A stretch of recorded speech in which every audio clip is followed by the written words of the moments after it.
ஏன்னா ராஜண்ணா இந்த புறா என்ன வித்த செய்தா பல்ட்டி அடிக்குதா ரெண்டுமே அடிக்குதா அப்புறம் கம்மன் நிறுத்திடலாம்ல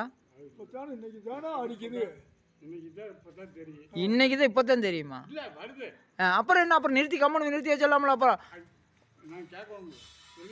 அவர் என்ன கேட்கறது நீ நிறுத்தி பத்திரமா வச்சுக்கோ அதெல்லாம் வீட்டில் கொண்டு போய் வச்சிரு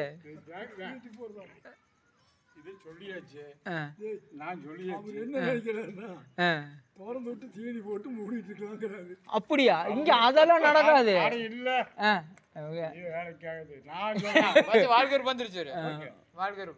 மேல் கையில் வந்துச்சு ஓ பாய் செட்டு பெரிய செட்டு வந்தாச்சு ஐயோ அம்மா தெரியுதே இல்லையா என்ன பச்சாயம் இடது கையில் பச்சா இந்த அந்த குஞ்சு நாம வச்சுக்கோ வந்துருச்சு நீ அழகா ஓடிடுவீங்க சிங்கிள்ஸாக சிங்கிள்ஸு அது நடக்காதா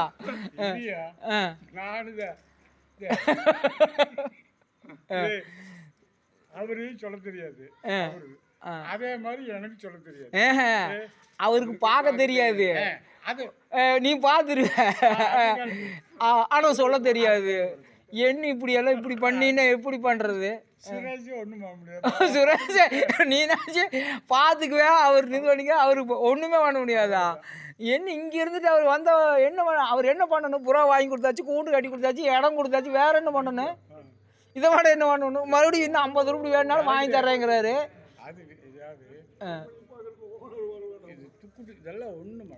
அதில் பெருசு பெருசாக ஒரு நாள் வாங்கிட வேண்டியதானே நல்லா துக்குட்டி தான் பறக்கு இங்கே ஒரு துக்குட்டியாக இருக்குல்ல அரைக்கள்ளி ஒரு குழி குஞ்சுக்கு தான் பறக்கு மீதியெல்லாம் பெருசாகிட்டா அதெல்லாம் இதே மாறி போயிரு புத்தி மாறி போயிரு போய் எங்காச்சும் உட்காந்து போட்டு தான் வரும் பொழுதோட தான் இது குஞ்சு அப்பா தீன் தருவார் பாதாம் பருப்பு போடுவார்னு வீட்டுக்கு வரும் சரியா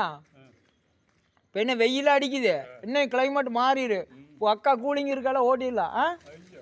எங்கவாரு இவனால தடி எடுத்து அடிச்சா தானே கொண்டு போடுவா இவனையெல்லாம் வீட்டுக்குள்ள விடாதீங்க பாத்தி அங்கே ஒரு வாழ்க்கை குஞ்சு இப்போ தான் எழுந்திரிச்சு எப்படி பாருங்க பாய் செட் குஞ்சுனா பாய் செட் குஞ்சு தான் இது எப்படியாவது பத்திரமா வச்சு ஓட்டிக்கிங்க இதெல்லாம் மேய்ச்சலுக்கு தானா அது என்ன இதெல்லாம் இப்படி சொல்லி சொல்லி கொடுத்தீங்கன்னா போச்சு தானே வந்தாச்சு பாரு அதெல்லாம் கட்டிட வேண்டியதானா தெரியும்